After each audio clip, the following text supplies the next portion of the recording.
సఖీ కార్యక్రమానికి తిరిగి స్వాగతం. అవధాన ప్రక్రియని కనిపెట్టింది మన తెలుగువారి. అధికార భాషగా తెలుగును అమలుపరచడం తెలుగు భాషను బతికించేందుకు దోహదపడ్డాయి. ఆంగ్ల భాష అనురక్తితో అమ్మ భాషకు ఉరితాళ్లు బిగించటం క్షమార్హం కాని నేరం.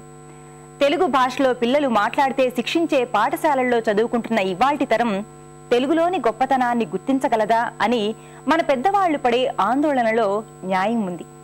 పిల్లలకి చక్కటి తెలుగు పద్యాలను, పాటలను, శతకాలను నేర్పించే తీరిక మన అమ్మమ్మలకి ఉన్నా నేర్చుకునేంత తీరిక, ఇష్టం పిల్లలకి మనం కలిగించలేకపోతున్నాం.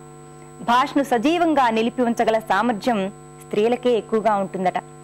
మన జీవ భాష తెలుగును సగర్వంగా మనమే నిలబెడదాం. ఏమంటారు? సరే, మరి వాటి సఖీ కార్యక్రమాలపై మీ అభిప్రాయాలు, సూచనలు మాకు తెలియజేస్తారు కదూ. మా చిరునామా Sakhi, ETV 2, Ramoji film city, Hyderabad 501512. మా ఫోన్ నెంబర్ 04023556540. మా ఇమెయిల్ ఐడి sakhi@ettv.co.in. రేపటి మీ సఖీలో మళ్ళీ కలుసుకుందాం. నమస్తే.